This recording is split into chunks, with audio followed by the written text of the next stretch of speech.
Creativity's overflowing. It sometimes works hard without you knowing. So here's some memories that probably never happened. Memories that probably never happened. Just looks weird when it's not in. If this is in sepia, it just looks weird. Anyway, guys, my Imaginosphere is so powerful. It can create ideas and thoughts that are so full of life and detail that my poor old brain can't differentiate between conjurings and real memories. So I've got a lot of memories in my head of stories that, in all likelihood, probably never happened. And I would love to exercise one of them today by telling you a story. Is that okay? Can I tell you guys a story? This one does get a little bit spooky, but I'll try and keep it, family friendly. This isn't going to get too spooky. Don't worry. So a few years back, I got a lovely invite from my good friend Morrissey. Oh no! Why is that say Jason Statham? Because it's Morrissey. It's not Jason Statham. So let's just try. Oh, Lord, absolutely. I'm sure Jason Statham wouldn't pass up the opportunity to have Morrissey's quiff. We're doing it. Eyebrows. Thank you, Maple Panda. I'm going to take that as a strong compliment. So Morrissey invites me over, okay? He said it was just for a catch-up, but I had heard from Tom York of Radiohead that he had recently got a new pinball machine. And so I'm pretty sure he was just wanted to show it off, which on some levels is like, ugh, whatever. But I love pinball, so I'm like, okay, sure, fine, whatever. So I goes over and I sat down in the front room. I didn't mention anything about the pinball machine because I wanted to see how long it would take for him to he just manages to get around to the pinball machine. 15 minutes in, okay, Morrissey says, I've got something I thought we could play. And I thought, here we go, right? Obviously, this is where the pinball machine comes out. He gets out a Ouija board, yeah? Morrissey gets out a Ouija board. Now, I'm not a big fan of the occult, guys. Not a big fan of it, yeah? I just think we shouldn't mess with things that we don't understand, which is why I've never bought any stocks and shares. But I figured if I didn't go along with the Ouija thing, Morrissey might get all huffy, kick me out, and then I wouldn't get to play on the pinball machine. Okay? Gives a little bit like that. I mean, he's fine. He's a lovely guy, but sometimes he gets a little bee in his bonnet and he's not great at just letting things go. Anyway, so we play with this Ouija board. Okay. And wouldn't you know, a spirit, okay, this kind of ethereal, kind of ghostly spirit thing rises up out of the board, real spooky stuff. And I'm thinking in my head, is this just me? Is this just my mind because I'm so creative? Is this just my mind playing tricks on me? But then Morrissey says, do you see that as well, not me? And I did. Okay, so now I know he's seeing it, I'm seeing it. This is real, yeah? This is legit. The spirit zooms right into Morrissey through his right eyeball, okay? Knocks him back on his bum. Oh my goodness, the spirit went into me. Right? So I'm thinking, oh my goodness, this is an absolute nightmare. I don't know what to do. This is new territory for me. I don't know what to do. I'm going to get onto Bing, type in, what am I doing here? What do you do when a member of the Smiths, or anybody really, gets possessed by some kind of spirit? Bing comes back to me and says it's okay. No need to fear. You've got time, okay? Because it's going to take a little bit of time for that spirit to really get in there, yeah? Really get in and really bond itself to Morrissey. What you need to do, though, is you need to come up with this little concoction, right?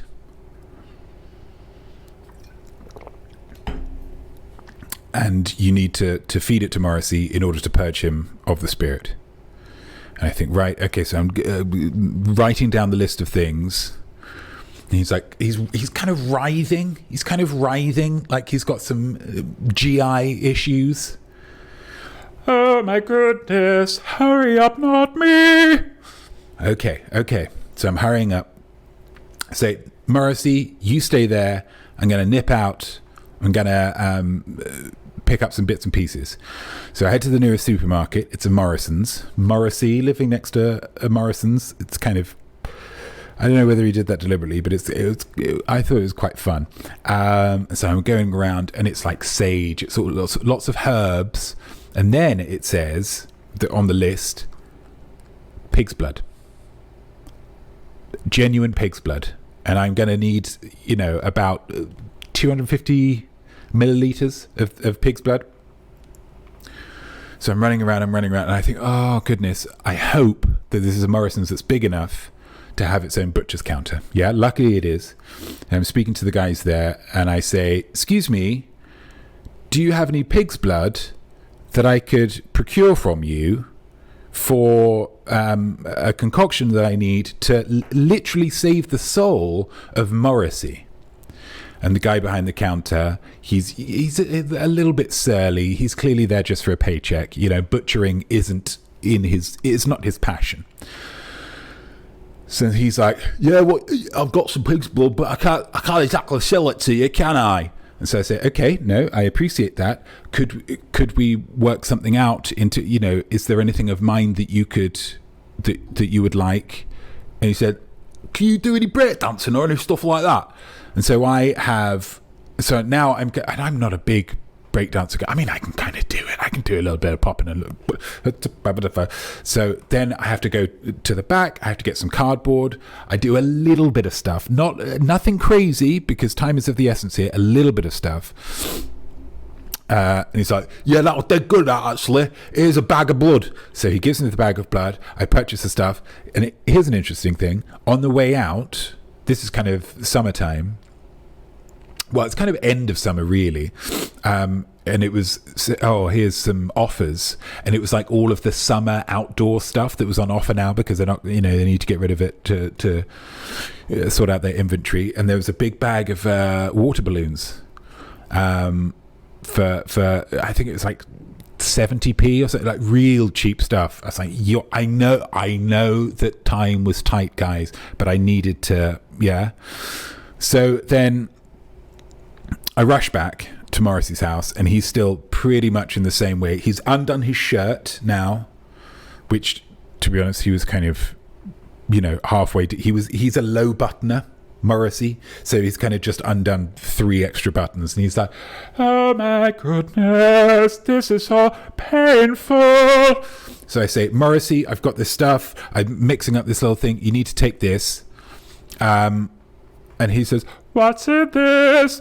And I say, is sage? I think there was some turmeric, but that might have just been for good digestion. And I say, and some pig's blood. Now, obviously, I'm sure you'd be aware, he's a huge vegetarian. Absolutely not. I'm a vegetarian. Meat is murder. Right? So I'm like, if he's not going to take this, then this is all going to, he's going to be possessed by a demon, and then who knows what's going to happen, yeah? Who knows when his next album's going to come out? So he's like crawling off into his garden, which was pretty spacious, to be fair to him. And so now I'm like, right. I've got the water balloons. So I'm pouring this stuff into water balloons, and you'll never guess, guys, I'm in a situation where I'm literally whipping water balloons full of pig's blood and all kinds of other stuff at Morrissey, hoping that I can get enough of it into his mouth to stop him being possessed by a demon. And I'll be honest with you, it took me like 11 water balloons. So he was covered in the stuff. And it was at the end of summer, but it was still a little bit warm. So it's really starting to smell. So not necessarily Morrissey's finest hour, but we made it happen. He's not going to thank me. He wouldn't have thanked me. Yeah. He's too proud for that. And he really doesn't like the animal stuff, but I thought it's a necessary evil. And the blood's already out of the pig, so I'm not killing any. But yeah, it was a tough time for us all. But I managed to make it happen. The sad thing is that he was so shook up after it, I didn't even get to go on the pinball machine.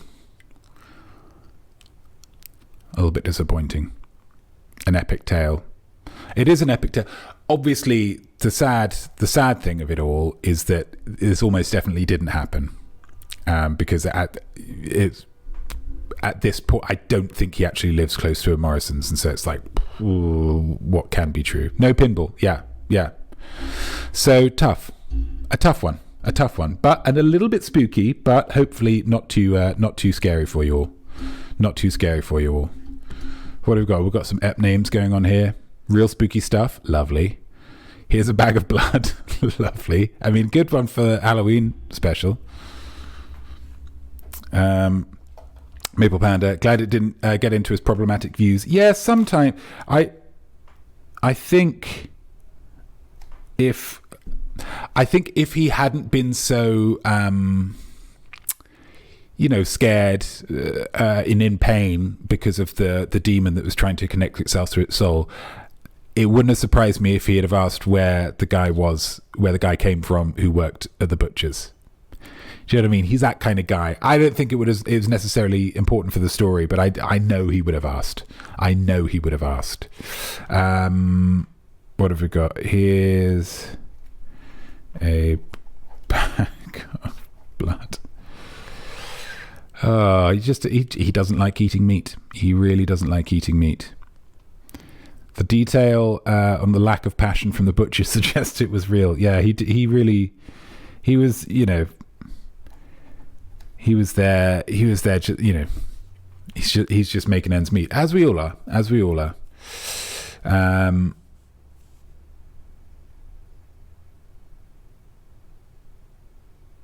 If you only had to do the easy things, you wouldn't be a true friend or something like that. This is it. This is what makes me a good friend, potentially, of Morrissey, if that did happen, which it might not have happened.